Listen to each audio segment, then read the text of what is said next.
सुमनसवन्दित सुन्दरि माधवि चन्द्र सहोदरि हेममयि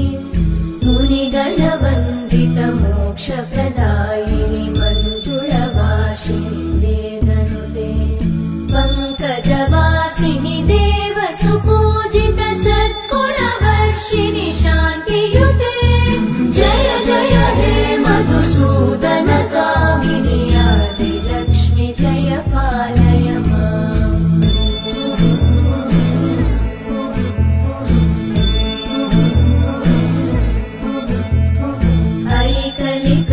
ऐकलिकल्मषनाशिनि कामिनि वैदिकरूपिणि वेदमये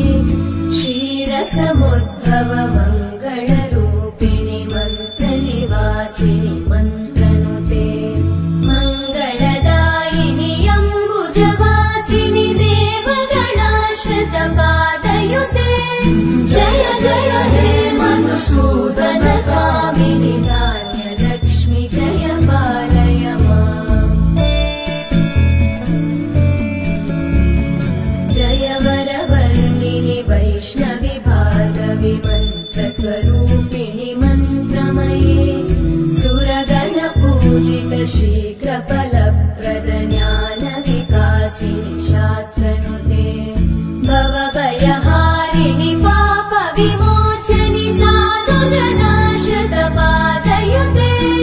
जय जय हे मधुसूदन कामिनि धैर्यलक्ष्मि जय पालय माम्